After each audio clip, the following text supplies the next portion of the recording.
नमस्कार, प्रयास पथ में आपका स्वागत है। अध्याय 1। आज हम लोग इसमें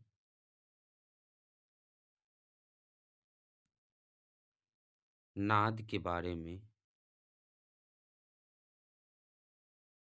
नाद के प्रकार, नाद की विशेषता, श्रुति, स्वर, सप्तक, ग्राम, मूर्छना, सरना, चतुस्वर अध्याय 1 में हम लोग पढ़ने जा रहे हैं।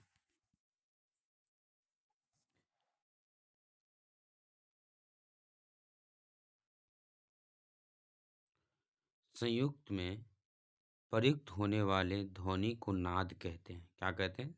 नाद। शास्त्र के अनुसार नाद नकारम प्राण मामानम दकारमंडलम विदु जात प्राणाग्निसंयोगातेन नादो भेद्यते। अर्थात नकार प्राणवाचक वायुवाचक तथा दकार अग्निवाचक जो वायु और अग्नि के योग से संबंध से उत्पन्न होता है उसी को नाद कहते हैं। अहतो नाहत चेति चेष्टि द्विधा नादो निध्यते स्वयं प्रकाशते पिंडे तस्ता पिंडो भिद्यते। आहत तथा अनाहत नाद ये दो पिंड देह पर में प्रकट हैं, इसलिए पिंड का वर्णन किया जाता है। नेक्स्ट है नाद के प्रकार। नाद के प्रकार।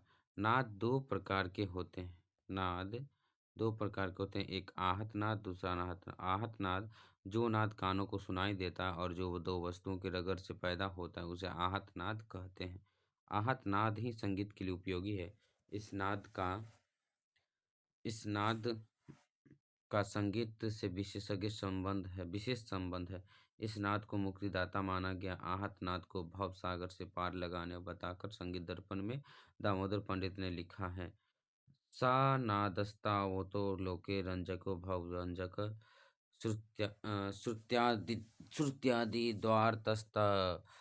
द्वारतस्तस्मादुत्पत्ति निरुपत्यते। अर्थात आहत नाद व्यवहार में श्रुति स्वर ग्राम मूर्छना से रंजक कर भव भंजक भी बन जाता है, इस कारण इसकी उत्पत्ति वर्णन करता है।